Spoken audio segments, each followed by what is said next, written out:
I want to talk about that feeling when you're so desperate for a drink. And it's not just like physical addiction, desperate for a drink. It's that need of like, oh, it's Friday night and I've been waiting all week to have a drink. Or just I'm stressed, I need to have a drink. All those different, like, you know, that pressure, it's a feeling, it's like, ugh. And then the relief when you finally have that drink. Oh. I'm nearly 7 years sober. I can still feel that feeling, you know. I actually get it a bit now if I haven't been to the gym in a long time, or even for a day, and then I go to the gym, like, oh, I feel so much more relaxed. But I was on the train the other day. It was a Friday, sort of late afternoon. I was coming back from London, and a group of guys got on. They were about probably mid-50s, I would say, somewhere between late 40s to 60, hard to tell. They were your typical unhealthy-looking British guys, a bit overweight, very sort of bald head, pair of shorts because it's quite warm in the well, it's warm for the UK right now. Polo neck top. I'm trying to describe the exact person, but wearing quite nice clothes, you know, like they obviously had access to money. I would imagine they had families.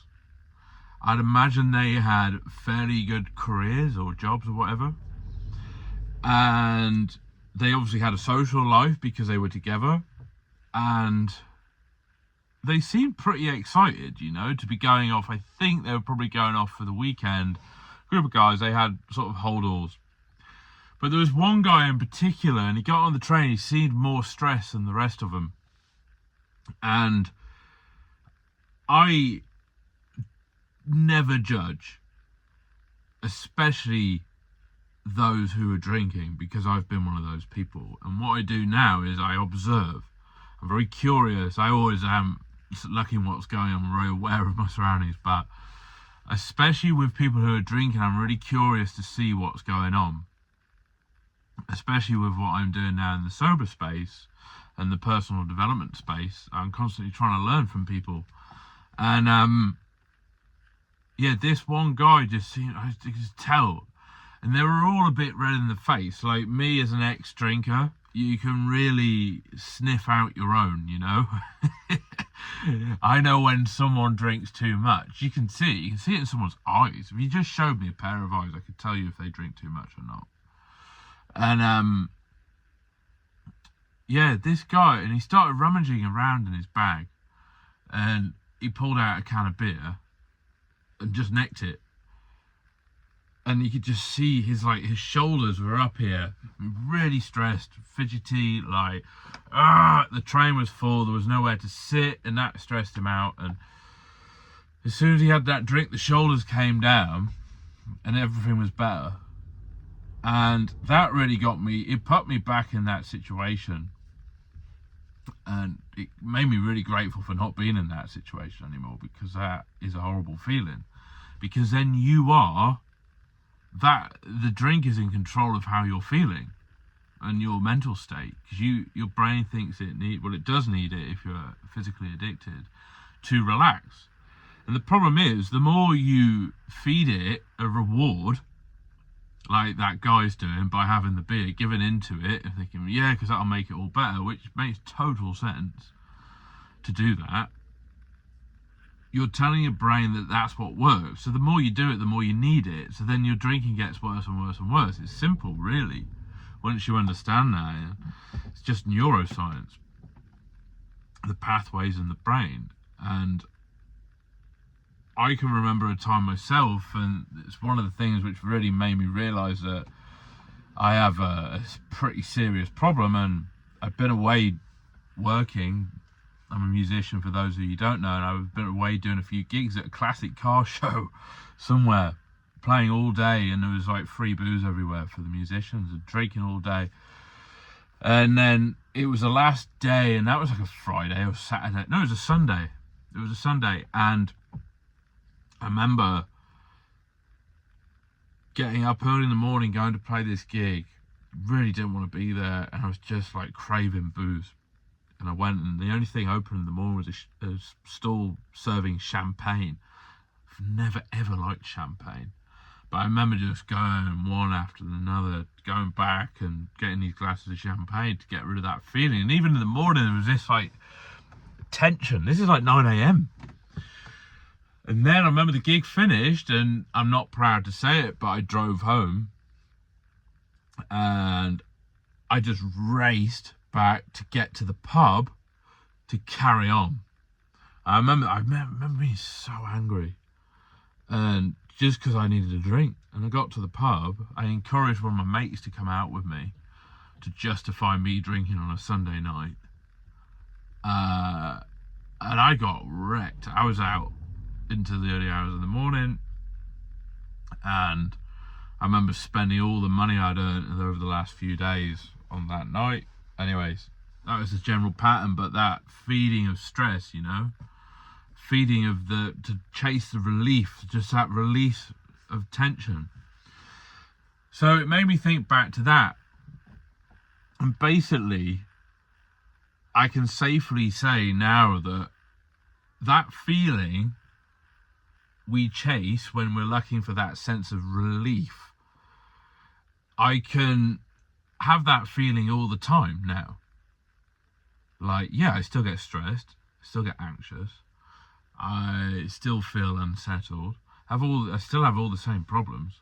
My problems are actually bigger now than they were back then, but I just rewired my brain to look at it as a problem, as an opportunity. I have better problems now, I have more exciting problems. But I can turn on that feeling of like, you know what, I've got the mindset to think, you know what, I can deal with anything. Nothing's a problem. There's no need to feel stressed, and I can get in that mindset. And most of the time I feel amazing. I feel so much better than that release, that relief from drinking. So if you're listening to this and you relate, put yourself in that situation of that feeling, right? And that feeling like you've had a stressful week, it's come to Friday night and you have a glass of wine or a few beers or whatever, or a bottle of wine, and that relaxation feeling. So feel that. If you visualize that now, I feel like that all the time. I don't need a drink. How amazing is that? And this is coming from someone who thought that it was never ever possible. I thought that this was not true. I thought people were bullshitting me. And the way you do that, like how you're probably thinking, well, how the hell do you achieve that feeling? Like, because I can't get out of the cycle. Well, you achieve it by doing the same thing as how you got into it. So I said before about there's this pattern, you have the stress, you have a busy day, something happens, you're anxious, you feel socially unsettled or whatever, you feel uncomfortable, and you have a drink, and then your brain's like, oh my God, I feel better. You do the same thing by not drinking. And the difference is it's really hard and it's not instant, so you have to have patience and persistence and support, actually. You have to have someone in your corner saying it's all going to be all right and guiding you, but you have to rewire your brain like you did in the first place. You have to untangle it. You have to unfuck it. And it's really hard, but if you give it enough chance, enough time to heal and repair and to rewire, you get the treat, So think about it. Next time you're in that situation, or maybe you don't really have that situation, but you've got bad habits and you want to rewire the brain. You generally do it by the way you got into the habit. You just do the reverse of it. And you ultimately completely, you have to assess it and think, okay, where's it all gone wrong? What did I do? But you work backwards. And ultimately have to do some hard work. But it's all possible. So anyway, I thought I'd share that because it really put me back in the situation. So yeah, if you relate, let me know. Let me know in the comments. I'd like to hear from you and subscribe, folks. Peace. See you next time.